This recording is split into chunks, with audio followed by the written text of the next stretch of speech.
Hi guys, it's Stephanie. It's Wednesday, um, November 2nd. Okay, so yesterday I had a quite troubling day yesterday.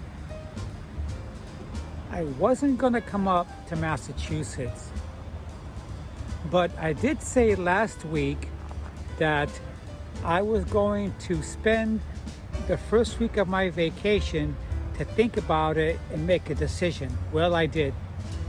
On the way to the mall yesterday, when I was home back in Florida, I had this premonition. I wasn't gonna come to Massachusetts, but on the way to the mall to buy a pair of shoes,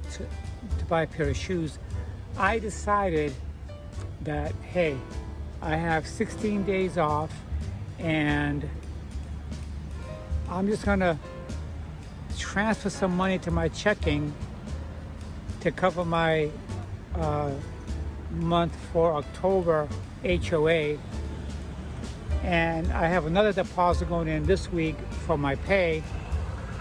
I might as well come up here and visit my father and my mother and then head back. Right now, I'm in North Carolina, guys, and it's not a bad drive. I only slept an hour and a half. I don't feel tired, and I'm about 650 miles to go. 650 miles to go. So, before I continue on my trip, I want to say thank you to all of my subscribers and to those new people checking out my channel for the first time. If you see something that resonates with you, please consider unsubscribing. We'll be right back with more.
This is the back of my little SUV.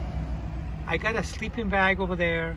I got my little suitcase. I got a vest jacket. I got another jacket back up there. I got my lounging chair over here. And in this cooler, I have some food. I have grapes. I have yogurt here. And everything is in this ice. And look what I got. I have some Atkins protein shake. Yeah, I'm gonna have some on the way up there because that's my breakfast. But I'm doing pretty good, guys.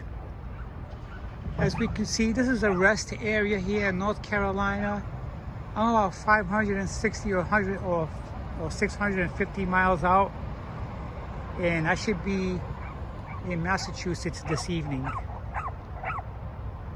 Yeah, it hasn't been a bad ride.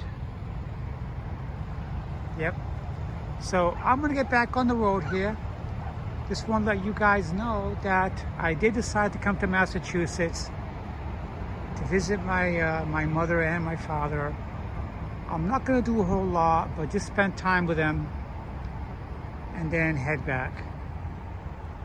I haven't decided how many days I'm going to stay, but I'll keep you guys posted. And you know what? I appreciate the foliage. Look at this. the changing of the leaves. I haven't seen this in years.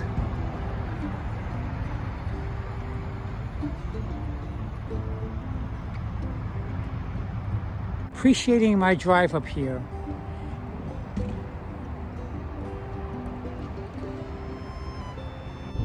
Okay guys, I am now entering Virginia. Yeah. And I'll be driving to Roanoke in another couple hundred miles here or so. But yeah, I lived in Virginia for about 2 years with my second ex. Virginia's not a bad state, however, it's boring as hell. And as you can see, I love the foliage as you're driving through the highway. You don't see this in Florida, and I appreciate the hills and the views from the highway. So the first thing I'm going to do is, when I get to Massachusetts, I'm going to get me a hotel, because it's going to be late. I'm probably going to be tired, and I'm supposed to get in there about 8:45 or 9:15, thereabout. And I get there, I'll take a nice hot shower, slip into bed, get a good night's sleep, and then stop and get a quick breakfast somewheres, and then shoot right to the hospital and see my father. Like I told you guys earlier, nobody knows I'm going. Not any of my brothers, not my flaky sister, no one. Not a single soul. Okay guys, so it is 3:45. I'm still driving, except I'm in New Jersey, okay? And according to my trip here, I should get to Massachusetts and my target location at 9:30 p.m.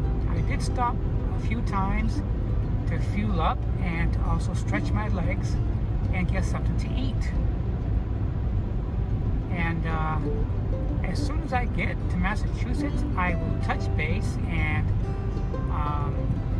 look for a hotel to spend my first night there, so I can shower, get cleaned up, and tomorrow morning I'll be out to have breakfast and then visit my dad. Talk to you guys soon.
Hi guys, it's Stephanie.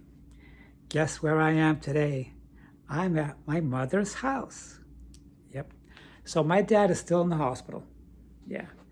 I got into Massachusetts last night after 24 hours. I was stuck in Connecticut for 3 hours. I took the wrong exit. Yeah. I've never seen so many hills in my life. Okay, but Connecticut is a beautiful state, but I thought that one day I'd probably buy a nice little house over there. It's not going to happen. It's too far. So what's happening today, guys? This is what's happening. This morning I woke up from a really shitty hotel.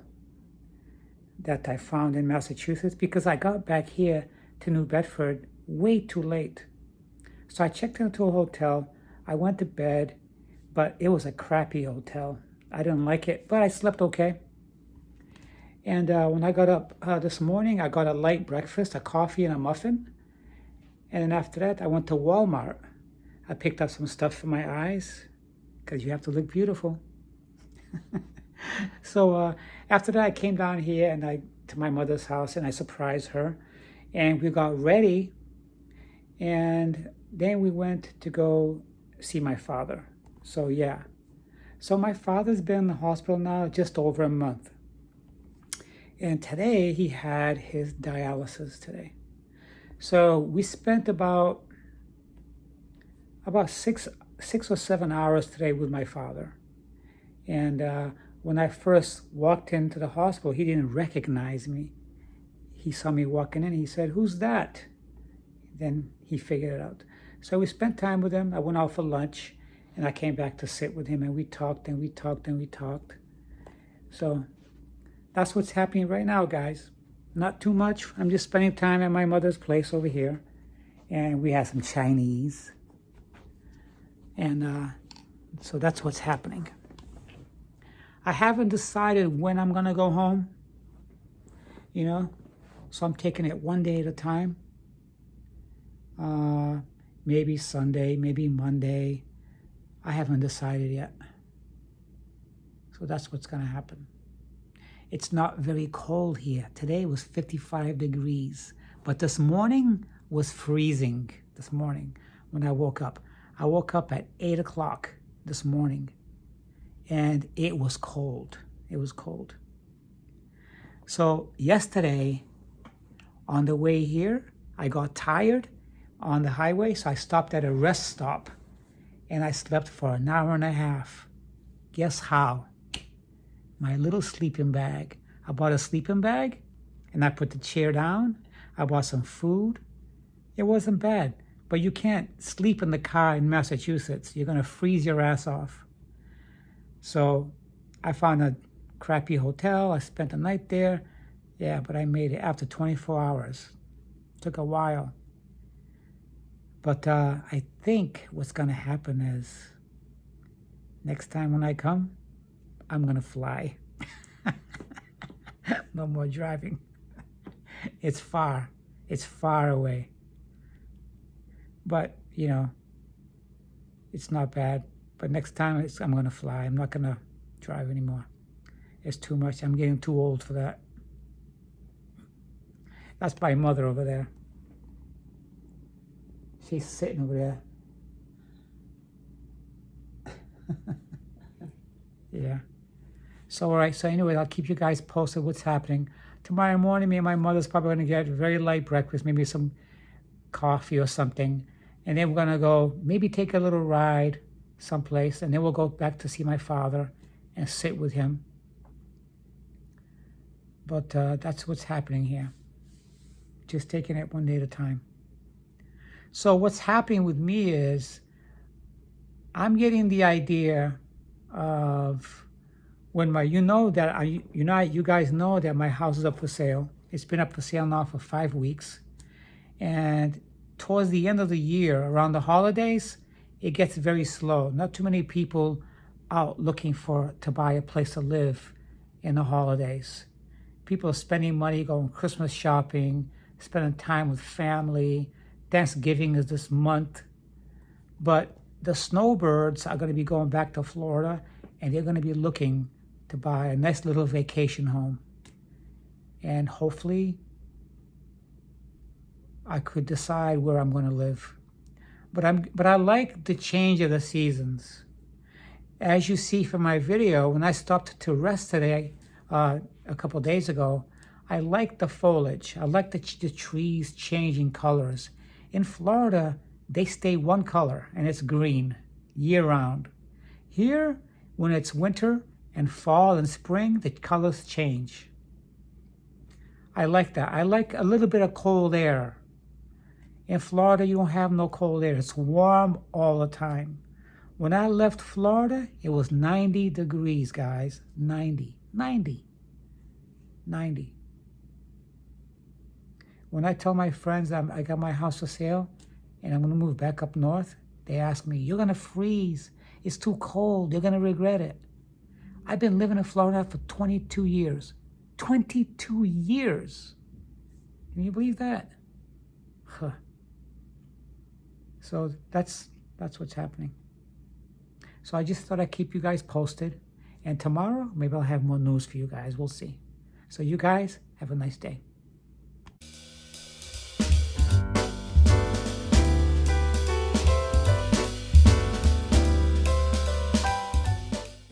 Hi guys. It's about maybe 10:30. We're just leaving the house now. And I slept good. I watched a movie last night on my laptop. And my mother and I are gonna go out for breakfast. That's what we're gonna do. I almost called the police on her because she takes too long to get out of the house. So right now, as you can see, it's fall. Okay, so look behind me. See all the leaves? Okay, this is the difference between living in Florida and living in New England. The trees, see that?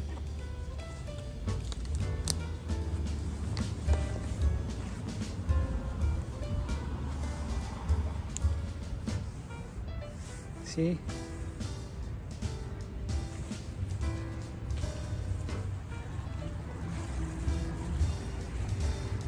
So right now the air is nice and cool. If I was in Florida, my hair would be sticky. I'd be sweating, but here it's nice and cool. Beautiful day. Beautiful day today. Yeah. So we're gonna go out and get some breakfast, and then we're gonna go back to the hospital and spend time with my father. Hello. Hi.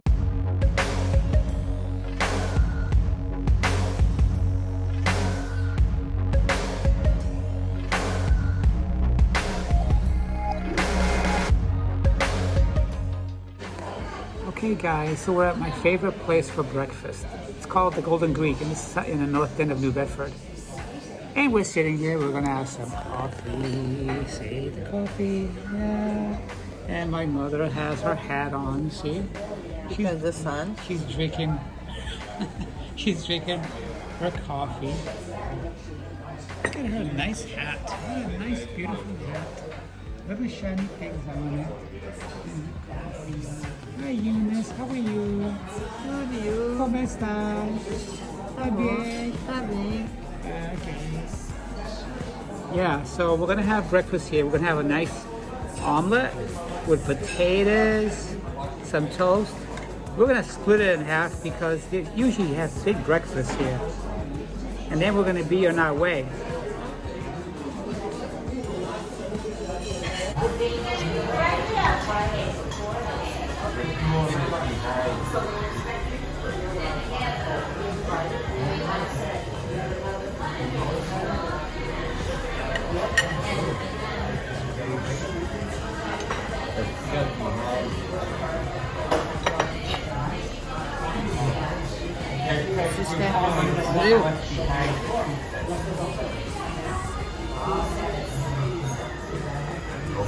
Happy birthday, you bum!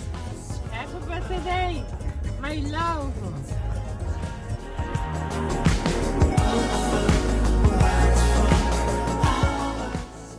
Hi Luz, como está hoje? Tudo bem? Aqui está meu pai, Manel. Sim. Se você fazer cinema ali na América, quando poner o currículo hoje. We love you very much. Deus te abençoe. Manuel tá bem. Hoje tá muito melhor. Estou bem de vida. A saúde vai mais ou menos. Um bocado de remédio. Do resto tudo vai bem.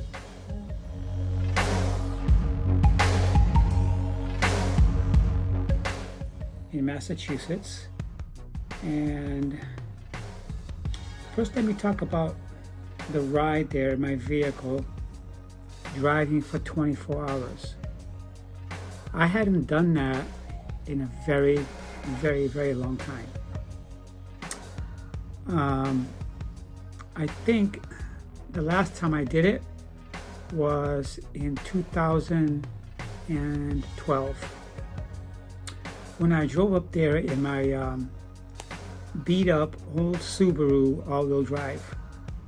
This car had no rubber blade in the wipers. It was winter time as I was driving through New England. It was the most horrible experience of my life. That was then. So anyways, the drive up there really wasn't bad. I stood awake throughout the whole drive. I stopped only when I needed fuel, and I stopped a couple of times to take a nap. And in my little SUV, I had a sleeping bag, I had a pillow. I folded back the rear seat, one of the rear seats, so I'd have room enough to extend my legs and to lay down and take a nap. I also had a cooler with plenty of water, drinks, grapes, yogurt, and a sandwich. And I drove up there, and when I got there I was very surprised that the weather wasn't very cold. However, I was prepared. I never got to use my jacket, I never got to use my gloves, because let's face it, it's November. Usually in November, it's not as warm as it was. It was about 60 degrees. And I was kind of grateful because most of the times I've been up there has been during the winter, and it's no fun. So anyways, I got up there and I stayed at one of these generic motels. As a matter of fact, the hotel where I stayed at used to be a very classy place to go for functions like birthday parties, weddings, bar mitzvahs, Christmas parties, and whatnot. I was disgusted and dismayed to find out that they turned it, part of it, into a makeshift bar and a game room.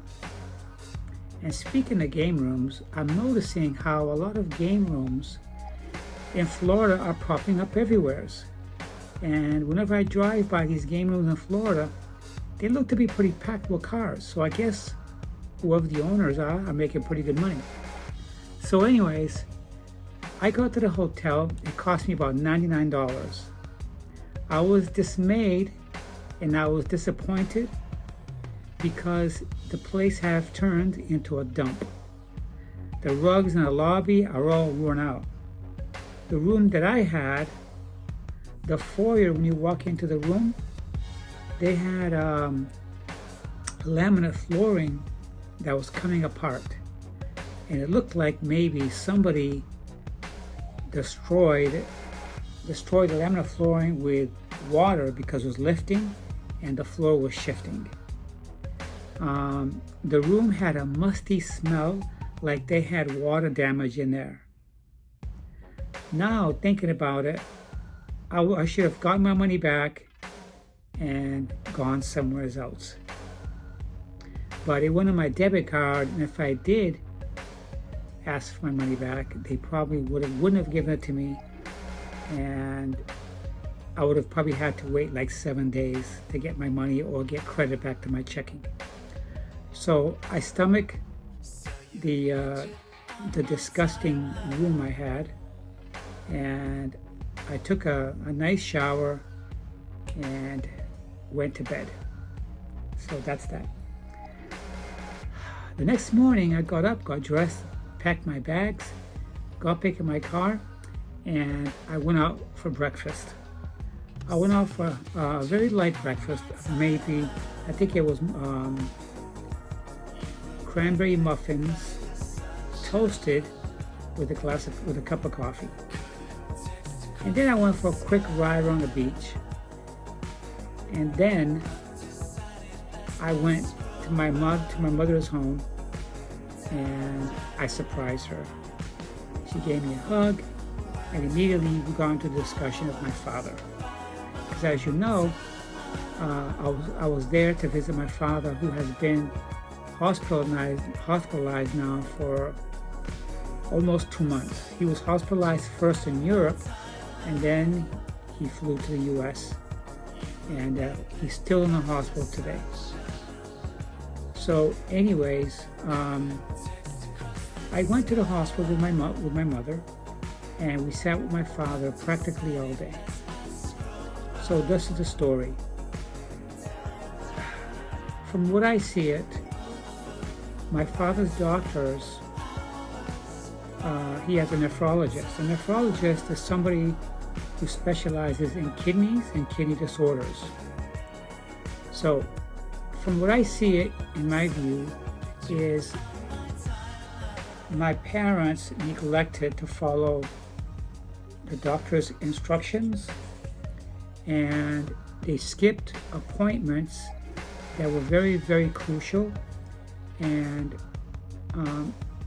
they overlooked how important it was for them to report to the doctors when they received a letter in the mail telling them that my father needed immediate attention. So what happened was, according to my mother, when they had just left for Europe, a mail was delivered to the address, and it was telling them that this was very important, and my father needed to go in to the doctor's office to speak about his condition, which was related to his kidneys. His kidney numbers were high. There were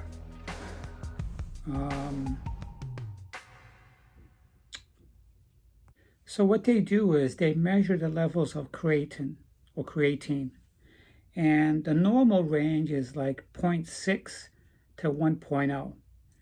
My father's had gone up all the way over 3.0. So they urgently tried to contact my parents, but my parents did not respond because they had been out of the country, something of which they do quite often. So anyways, one of the tests is to check creatine levels, and the other one is a urea test, a urine test, to see what the levels of creatine is in your kidneys. So how my father got to this condition is because he's got diabetes. He's diabetic, and he's had a history of high blood pressure. So those are the things that cause renal failure or kidney failure.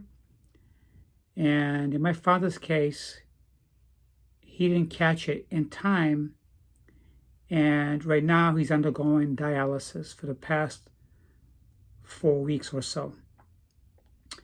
And I spoke with a doctor today from Florida, where I live, and I spoke with the doctor that's been treating him, and he says that he's seeing all the signs of permanent kidney damage. So the time that I spent up there basically was just to sit by my father's side, try to have a normal conversation. It was difficult because my father also has dementia. And you know that dementia is the result of Alzheimer's. So it was like talking in circles most of the time. Once in a while, he'll break out of the pattern, and you can have somewhat of a conversation with him. But then it ultimately goes back into like a loop. He's repeating the same thing that he did within 5-10 minutes. And then you find yourself just trying to be courteous and just trying to have, some quiet time and some quality time with him. That's what I try to do. All this time that he's been there, his dementia is so bad that he still thinks he's in his home.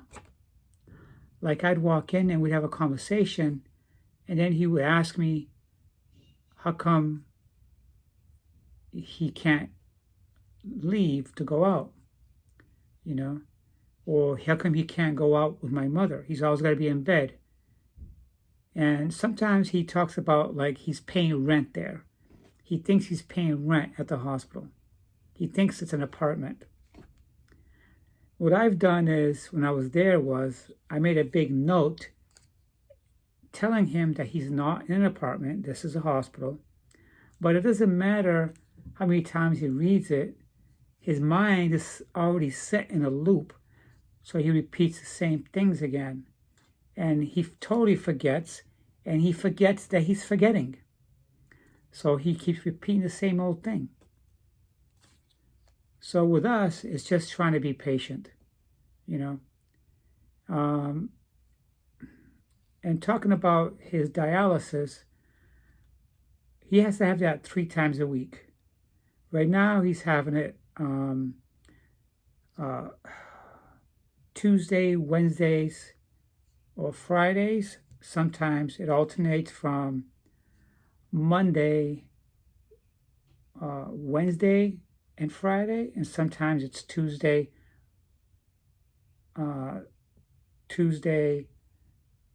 Thursday, and Saturday. But can you just imagine yourself sitting there in bed, and you have these tubes going in your arms, and you have a tube going directly to your heart, and this machine is just cycling in and out, cleaning the blood? Because I'm getting the picture that immediately when you're done, one set of dialysis, which is about 6 to 8 hours, he feels incredibly weak, and I can't imagine what he's going through, So my whole stay there, that's what it was like. I accompanied my mother there to go sit with him and talk with him. And then we just go back home, or me and my mother will go grocery shopping. Or go out for breakfast. We get up at around 8 a.m. and we put around the house a little bit, and then we get in the car and we go grocery shopping, or out for breakfast, or out to lunch. I wasn't there the whole week because I know it was going to be pretty much the same thing. I just wanted to be there for my father for those few days. I was there for 3 days, and I drove total of a day and a half each way. A day and a half each way. It's not fun, and I don't think I want to drive again, guys. It's way too much for me. But I'm glad I did, because I don't mind driving. It's when you come up against these traffic accidents, traffic's back up for miles, and it's not fun. So I got in last night about 10:30 p.m. On the way back, it felt like I got here quickly, but I was tired. I had to stop like 3 times and actually take a nap, because I just couldn't go anymore.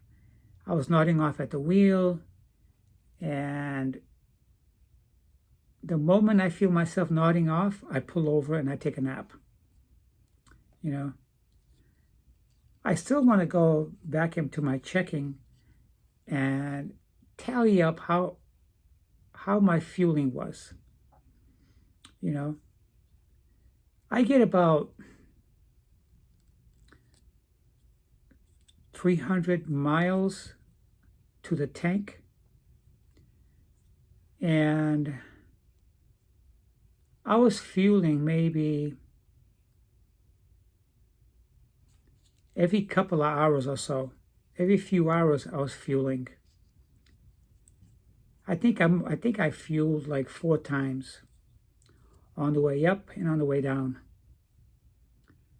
But gosh, I did enjoy the foliage season though. It's beautiful. It was more beautiful on the way down. I know you've seen the video of the foliage, a little bit of the foliage on the way up. On the way down back to Florida, I didn't bother making any videos. I didn't even make a whole lot of videos up there with my father. I made 1 or 2, and I made a video of having breakfast with my mother. That's about it. This wasn't about YouTube. It was more about spending time with my dad. I know that if the inevitable happens, I'd have to go up there, but I don't want to think about that. While there, I found out that my mother's kidneys are also not good. She had her kidneys tested, and they said that her kidneys are not that great. My parents take a lot of prescription drugs, pills, through the mouth.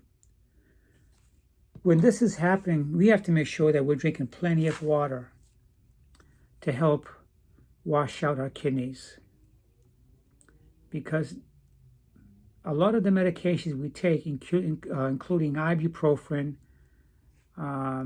aspirins, anything we take over the counter or behind the counter is very harmful to our kidneys and our liver. And whatever we put in our mouth has to pass our organs, and pharmaceutical drugs are not healthy. They're not the healthiest. I'm not even talking about the side effects here. I'm talking about the damage that it does to your internals. As you know, being a trans woman, I take estradiol twice a day, every day. And I also take prescriptions for my high blood pressure, which is under control. And I also take prescriptions for my thyroid, which is also under control.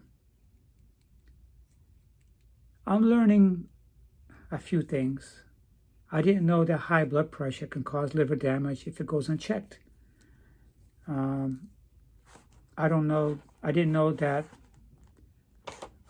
diabetes can cause liver damage if it goes unchecked. But I'm learning. And I'm making adjustments to my lifestyle. So 3 days ago, I started drinking more water than normal. I'm going to cut back in my sweet drinks. I was never a consumer of soft drinks, Coca-Cola, Pepsi, and all those products. Because of the chemicals that's associated with them, I don't drink soft drinks. If I do drink juice, I'm going to dilute it in water to cut back on the sugar use that's in these things, glucose and all this other stuff. So yeah. So I was happy to be back home, and when I was there, I did tell my mother that my home has been up for sale now, going on 6 weeks, and I have not heard anything from my realtor yet. But I think because of the holidays coming up and also the hurricane we just had, there's been some setbacks. Yeah. So that's what's happening. So the moment I have a buyer, I'm going to go ahead and begin my transfer and looking for an apartment when I go up to New England. Yes, so I'm still going to move. The other thing that happened when I was in New England was I saw my son up there. He went to go visit my father. We spoke very, very briefly, but that's all it was. I saw him. I said hello. We just had a very brief conversation, but it seemed like he didn't want to talk to me at all. I thought that maybe him seeing his grandfather in the condition he was in, that maybe, just maybe, it would have opened up his mind a little bit to the thought that how important it is to get along with others and family members, that you only have one set of parents, one father and one mother. And seeing my father in that condition, maybe he would have lightened up a little bit, but he didn't. I would say maybe about 10 or 15 minutes that I was there, he said goodbye to my father, and he walked out. He walked out without acknowledging me. Didn't say, it was good seeing you. He didn't give me a hug. He just got up and he left after saying goodbye to my father. But I am happy that I got to see him for what it was worth. And I'm glad that he's staying healthy because he looks good. And he's still doing the same job that he's doing. And it's too bad that we didn't spend more time talking. I would have liked to, but I didn't want to pressure him or make him feel uncomfortable. So I also said very little. So that's what's happening right now. On the way back from New England, just a few hours before I got home, something crossed my mind. What if I decided to donate one of my kidneys to my father? Before I went up to New England to visit my father, I spoke with my brother, and my brother said that my father was too old for a kidney transplant. From my reading, whenever age comes up in organ transplant, the older people seem to be getting put on a back burner when it comes to getting qualified for a kidney transplant or any organ transplant. There are programs set in place for elderly people, but it seems to me that's because if you're 70 or 80 above, your recovery and surgery success is more successful. I can see a 20-year-old or a 30-year-old or a 50 or 60 doing well with a surgery from a transplant, but I'm thinking that the older people have a harder time with fully recuperating, and they have more chances of developing infections because they seem to be on a dialysis machine far longer. So my next thing I did was I checked out what was the lifespan for an 80-year-old on a dialysis machine. They said anywhere from 1 to 3 years. 3.5 years tops that they can survive on that. Dialysis machine wasn't made for permanent use. It was made for use while you wait for a donor. So on the way home, what I thought about, what if I donated one of my kidneys? I thought about it and I read about it. And 80-year-old somethings, they have just as much right for an organ donor as anybody else. But the complications are what matters. I called up my father's doctor in New England, and he said that for him to qualify for an organ like a kidney, he would have to go to a doctor and to a specialist, and they would have to run a battery of tests to see if he's strong enough to withstand that type of surgery. Okay? And they would do a battery of tests on his heart to see if he can withstand that type of surgery. And the test is ongoing for a long time. He says it takes several months. So therefore, I would have to undergo the same battery of tests, and not only to see if my kidneys are well, and it's a big process. So his doctor also said that while he's on dialysis, they're checking and screening his own kidneys right now to see if they can reverse the damage. But he says that he may think that his kidneys are permanently damaged. So with that, I'm very saddened to say that my father isn't going to get a donor, and that his kidneys are not reversible because it went on so long. His creatine levels are over 3.0. And the range where you need to be in to be considered a healthy, normal kidney is between 0.6 and 1.0. So those are the level ranges where his blood is not cleaned. It's dirty.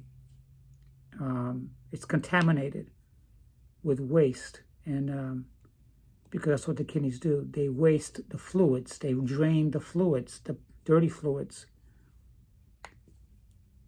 It's horrible. You don't know how I feel. I never thought in my whole life that my dad would develop these problems that's been happening. You know, I know that we all got to go sometime. He's 82 years old. Last week was his birthday. He just turned 82. And you'll see him with his birthday hat that the nurses made for him at the hospital. So while I was there, I gave him a hug, a kiss, and I told him that I loved him very much. And he hugged me and kissed me and told me that he loved me very much. And he thanked me for visiting him. I don't wish this on anybody. Not ever. It's horrible.